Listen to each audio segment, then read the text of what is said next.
Olá, estimados, queridos alunos do Colégio Santa Rita, em especial nossos alunos das segundas séries do ensino médio, as turmas A e B. Forte abraço a todos.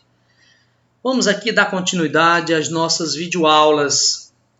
E nessa videoaula de hoje nós vamos agora tratar da Europa do século XIX. Nas videoaulas anteriores, nós estávamos trabalhando história do Brasil, processo de independência do Brasil e a fase do Império. Primeiro reinado, período regencial, segundo reinado. Portanto, história do Brasil, século XIX.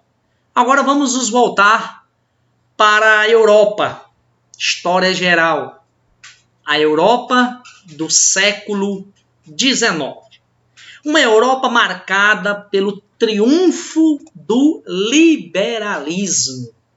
Século XIX consolidava de vez na Europa a Revolução Industrial. E as grandes repercussões que a Revolução Industrial trouxe para a Europa no plano político, no plano econômico. O triunfo do liberalismo, de uma burguesia cada vez mais ascendente no plano político, mais revolucionária, mais com sede de governar seus países na Europa e impor limitações às velhas monarquias ou mesmo derrubá-las através de processos revolucionários. Esse triunfo do liberalismo foi marcado principalmente pelo aumento intenso da produção industrial. É a segunda revolução industrial e, consequentemente, com o aumento da produção industrial, ocorreu também um amplo comércio internacional, mais trocas comerciais entre os países que alcançavam essa segunda revolução industrial, que havia iniciado a primeira no século XVIII na Inglaterra, e no século XIX a Revolução Industrial se espalha por outros cantos da Europa. E os efeitos foram visíveis também com o grande surto urbano na Europa. Uma intensa urbanização, crescimento, uma população cada vez mais urbana em detrimento da rural. E essa população urbana, numerosa, faz crescer também a classe do proletariado urbano, que infelizmente não tiveram acesso a esse desenvolvimento em sua grande parte, continuando assim na miséria. Essa é a Europa do século XIX. Uma Europa marcada pela ocorrência de três ideologias. Três ideologias que iriam fortemente influenciar os movimentos políticos e revolucionários da Europa no século XIX. Três correntes ideológicas importantíssimas que se fizeram presentes na Europa do século XIX. A corrente do liberalismo de Adam Smith, principalmente, grande filósofo iluminista. Em sua obra A Riqueza das Nações, a defesa do liberalismo. O liberalismo tão presente na filosofia iluminista e que influenciou bastante a grande Revolução Francesa no século XVIII. E no século XIX, esse liberalismo se torna cada vez mais presente dentro da classe burguesa. Classe essa cada vez mais desejosa em ascender ao plano político na Europa e se opondo cada vez mais às monarquias absolutistas e se opondo também à forte intervenção dos estados absolutistas na economia. O que eles desejavam era o quê? A plena liberdade individual, liberdade de comércio. é a corrente do liberalismo bastante presente na Europa, que iria influenciar e estimular os movimentos revolucionários desse período. Nós temos a corrente do nacionalismo, presente principalmente em regiões ainda marcadas pela fragmentação política, num ambiente que não mais cabia esta fragmentação. O capitalismo deseja reduzir barreiras, diminuir barreiras e aproximar territórios. E numa Alemanha e numa Itália marcada ainda pela fragmentação, a corrente nacionalista ela vai influenciar os movimentos pelas unificações políticas daquela região que vão acontecer. Então, o nacionalismo dominante entre esses povos de uma mesma origem e cultura, mas ainda não unificados politicamente. Era preciso unir politicamente esses territórios para se livrar de possíveis dominações estrangeiras, que esses territórios sofriam ameaças, e a defesa cada vez mais de uma ideia de nação, de unidade política e de independência nacional. Então, a corrente do nacionalismo também se fez presente na Europa do século XIX. E o socialismo, as correntes socialistas.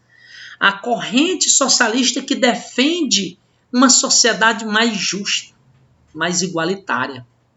Uma corrente tão presente entre os trabalhadores urbanos que se fizeram mais forte desse período, em função da intensa urbanização, levou a ampliar a camada do proletariado que trabalhava nas fábricas e sofrendo intensa exploração, fez surgir essas correntes em defesas cada vez mais de uma sociedade mais justa, mais igualitária, com profundas reformas políticas, bem radicais, opondo-se a esse capitalismo selvagem. É a presença do símbolo da foice, que representa a classe trabalhadora rural, e do martelo, que representa o proletariado urbano, unidos no sentido de buscar direitos e até almejar o poder. São as correntes. Essas correntes elas iriam fazer da Europa uma Europa em chamas revolucionárias. As revoluções do século XIX, elas foram mais no plano burguês. A classe burguesa, inspirada na filosofia do liberalismo, contra o absolutismo, contra os entraves do capitalismo, os entraves que atrapalhavam a expansão capitalista, fez com que a Europa entrasse em revolução. São ondas revolucionárias que já começaram a acontecer no ano de 1820, na Europa.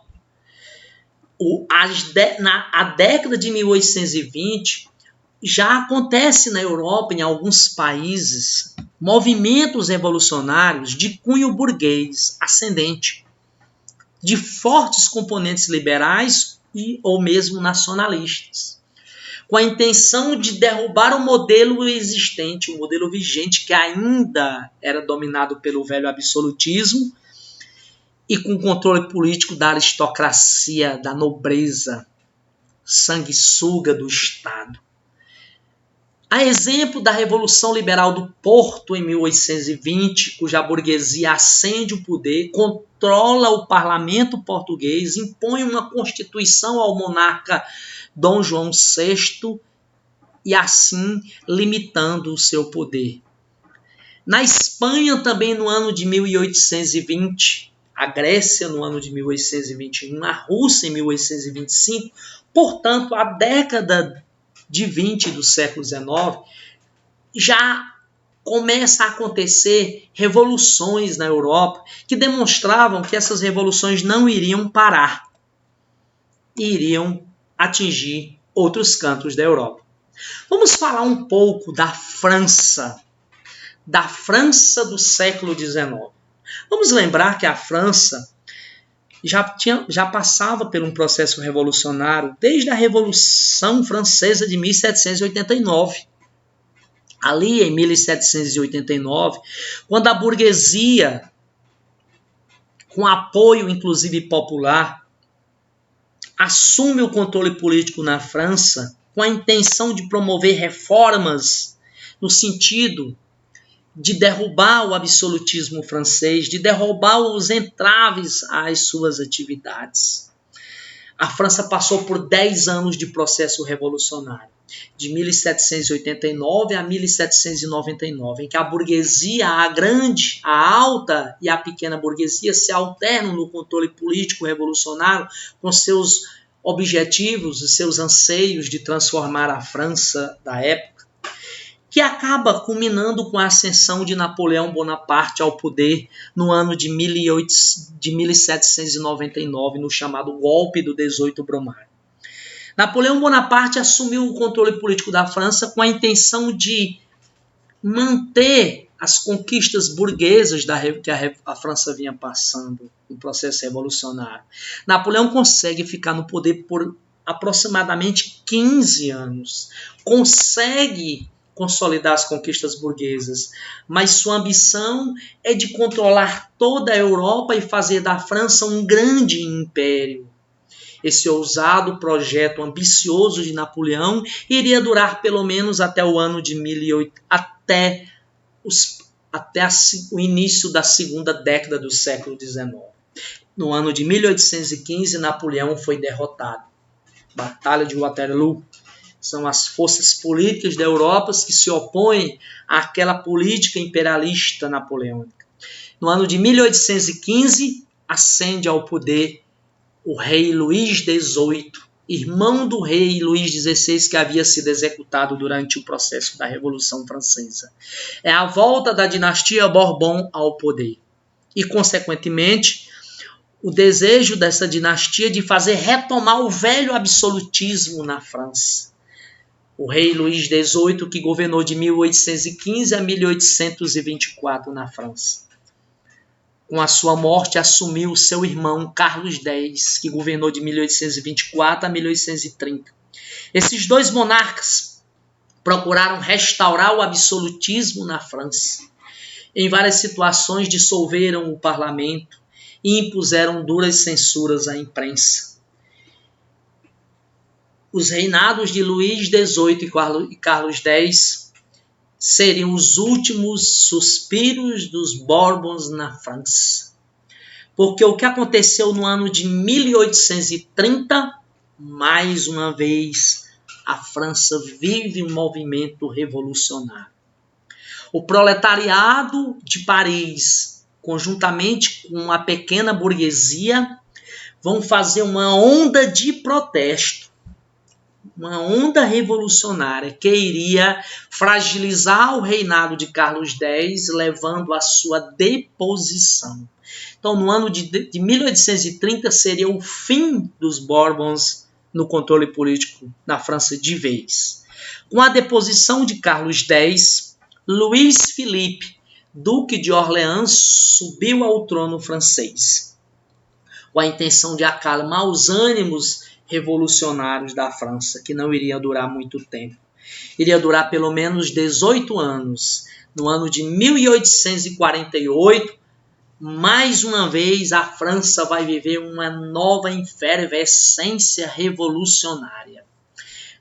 A data do dia 23 de fevereiro de 1848. Novos protestos populares em Paris, combates de rua, levou à abdicação de Luís Filipe do trono. E chega novamente a República na França. Desta vez, a Segunda República Francesa, porque a primeira tinha sido durante a Revolução Francesa, a República Jacobina. Essa é a Segunda República Francesa, onde Luís Filipe foi obrigado a abdicar do trono. Foi elaborada uma nova Constituição na França, uma Constituição para organizar o sistema republicano, que determinou eleições presidenciais por via direta, com sufrágio masculino no direito de voto. O governo provisório se instalou, ocorreram as eleições presidenciais e quem vence essas eleições? O sobrinho de Napoleão Bonaparte, Luiz Bonaparte, venceu as eleições presidenciais, que teria sido a primeira com o voto, com o sufrágio universal e masculino na França. Luiz Bonaparte chega ao governo na França eleito nessa Segunda República no ano de 1848. Contudo, governa de forma democrática republicana até o ano de 1851.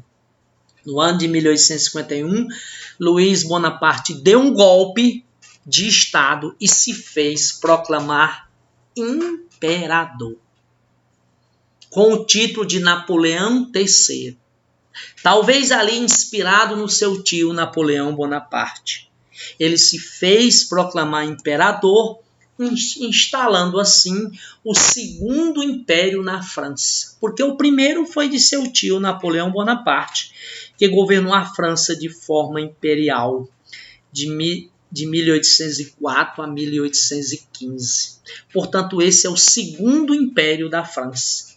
Napoleão III governa assim, de forma monárquica imperial, entre os anos de 1851 até 1870. Portanto, governou aí por quase 2 décadas com um sistema monárquico imperial vitalício. Contudo, o que aconteceu no ano de 1870? Mais uma vez a França vive outro momento revolucionário que vai derrubar esse segundo império na França. Consequência da derrota francesa numa guerra contra a Prússia. No ano de 1870, a França enfrentava uma guerra contra a Prússia. A Prússia era um reino germânico que liderava o processo de unificação política naquela região da Alemanha. A França era contrária àquela unificação, porque temia que a unificação alemã, a unificação política daquele país, pudesse torná-lo uma potência econômica e tomar os mercados franceses. A França então se opôs e se envolveu com essa longa guerra contra a Prússia. Uma dura guerra que levou à sua derrota, a derrota francesa. A derrota francesa fez cair o Império de Napoleão III. O ano de 1870 veio a Terceira República e definitiva República Francesa. Em setembro de 1870, na liderança de Adolphe Thiers. O Império de Napoleão III sucumbiu, caiu em setembro de 1870. Com a derrota da França para a Prússia na Guerra Franco-Prussiana, Napoleão III acabou por se refugiar na Inglaterra, inaugurando a Terceira República Francesa. Então, vocês percebam que a França, nesse período, viveu esses momentos de avanços e retrocessos em processos revolucionários, mas que iria consolidar de vez o liberalismo, cada vez mais a ascensão burguesa no plano político. Apesar da França ter passado por todo aquele processo revolucionário no século XVIII, que culminou no final do século XVIII, que culminou com a ascensão de Napoleão ao controle político, mas tudo isso levou ao retorno dos Bourbons, mas os franceses não aceitam, a classe burguesa não aceita o retorno do absolutismo e a França passa por esses novos momentos revolucionários que culminou no ano de 1870 com a Terceira e definitiva República Francesa. Essa onda revolucionária que a França sofreu nessa época, nesse momento, iria, sobretudo no ano de 1848, iria provocar, iria influenciar revoluções por toda a Europa. Monarquias absolutistas europeias iriam sofrer abalos diante do desejo cada vez maior da burguesia de ascender no plano político desses países. Esses movimentos revolucionários que aconteceram no ano de 1848, nós denominamos de Primavera dos Povos. Ou seja, o que foi O que foi a Primavera dos Povos? A repercussão dos acontecimentos na França em toda a Europa. Prússia, Áustria, Hungria, Península Itálica, uma onda revolucionária cada vez mais com aspirações nacionalistas, liberais e republicanas. As antigas monarquias absolutistas iam dando lugar ou a monarquias constitucionais liberais, ou mesmo repúblicas liberais. Esses movimentos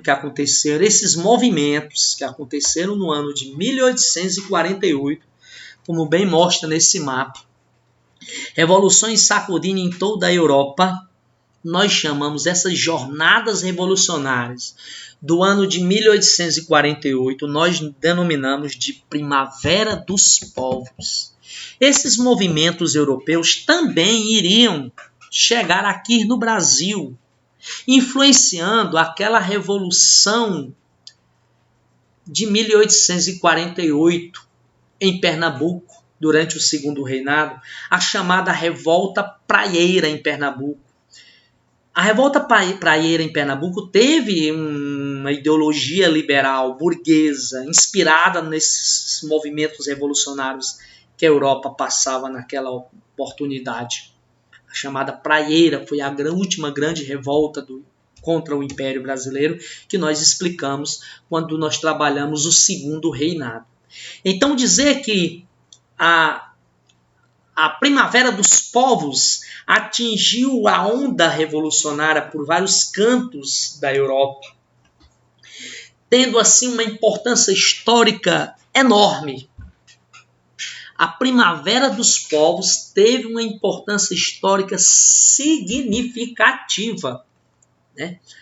Teve uma importância histórica significativa, pois possibilitou derrubar os últimos resquícios que ainda insistia em ocorrer na Europa do velho absolutismo e da tradição aristocrática de querer dominar a Europa, consolidando cada vez mais as conquistas liberais burguesas no plano político e, consequentemente, no plano econômico, como bem mostra essa imagem, né? Nessa pintura representada aí das barricadas feitas pelo povo em Paris durante as jornadas revolucionárias de 1848, que iria permitir cada vez mais o avanço do liberalismo no plano político. É a chamada Primavera dos Povos, que teve essa grande importância para a história, porque demonstraria que a classe burguesa, cada vez mais, iria buscar a sua ascensão no plano político e no controle dessas monarquias da Europa. Então, dizer que a Primavera dos Povos trouxe amplas consequências para a Europa, como nós bem explicamos, até aqui no Brasil, no ano de 1848, onde aconteceu a chamada Revolta Praieira, um movimento assim de grande cunho liberal, de um amplo programa bem avançado para a época, um movimento republicano em Pernambuco. Ou seja, a Primavera dos Povos respinga, inclusive, aqui no Brasil, a chamada Primavera dos Povos. E também iria acontecer também no século XIX os movimentos pelas unificações políticas da Itália, da Alemanha, a Europa do século XIX. Então, dentre as principais consequências dessa Primavera dos Povos, é que as monarquias absolutistas, até então ainda presentes na Europa, no início do século XIX, foram caindo, foram se tornando, a partir dessas ondas revolucionárias, a partir do momento que os burgueses controlam o plano político desses países, começam a promover profundas reformas, elaborando cartas magnas, constituições, impondo limites aos monarcas, ou mesmo derrubando os monarcas do poder. e substituindo esses regimes por modelos mais liberais, ou por monarquias liberais constitucionais, ou mesmo derrubando as monarquias, como aconteceu, por exemplo, na França, com a queda de Napoleão III, no movimento de 1870. Apesar da tentativa de Napoleão III, ao ter sido eleito presidente no ano de a partir da Revolução de 1848, mas se fez coroar imperador com a tentativa de restaurar um império com concentração de poderes, ou seja, procurando reimplantar na França um modelo napoleônico de governo. E acabou que o Império de Napoleão III durou apenas até o ano de 1870, quando veio a República após a Guerra Franco-Prussiana. Outra consequência também desses movimentos de componentes liberais na Europa é que a Igreja Católica, até a era absolutista, que tinha uma forte presença no plano político, bastante aliada das monarquias absolutistas, a Igreja Católica foi sendo afastada dos governos. Os governos foram buscando instituir modelos políticos com modelos mais laicos de governo, afastando a Igreja Católica dos governos. E uma outra grande consequência é que o proletariado, ao perceber que era possível chegar ao poder pela onda revolucionária, assim como os burgueses conseguiram com essas revoluções, o proletariado também vai ter o desejo, quem sabe até, de comandar, de governar, de se impor, de buscar seu projeto de melhoria, de melhores condições de vida, inspirado inclusive pelas doutrinas socialistas que passaram a se fazer bastante presente nesse período. Foi a corrente socialista que nós vamos aprofundar nas próximas videoaulas, essas correntes socialistas. As doutrinas sociais do século XIX, o socialismo utópico, o socialismo científico, o anarquismo são doutrinas que saem em defesa da classe proletariada. Então, o proletariado, aos poucos, foi sendo introduzido como um grupo a ser considerado na participação política. São os movimentos do século XIX, aí como bem mostra nesse mapa. E o que acontece com a Europa Ocidental? Se vocês observar, os países passam a adotar outras formas de governo, seja republicana, democracias liberais, ou seja, os regimes autoritários, eles vão continuar acontecendo em pouquíssimos lugares da Europa. Na grande maioria dos países, principalmente naqueles que alcançaram um grande desenvolvimento industrial com a segunda Revolução Industrial, que permitiu à burguesia se fortalecer no plano econômico e, por consequência, no plano político. Então, dizer para os nossos alunos que o aluno tem aí a oportunidade de aumentar o seu aprendizado em relação a essa temática, que é a Europa do século XIX, que nós vamos dar continuidade nas próximas videoaulas, trabalhando os movimentos de unificação, bem como trabalhando as doutrinas socialistas do século XIX. No nosso livro, no volume 2 do segundo ano, os alunos poderão encontrar exercícios relacionados a essa temática na página 20. E, portanto, orientamos nossos alunos a praticar essas atividades e esses exercícios. Um forte abraço a todos e até a próxima videoaula.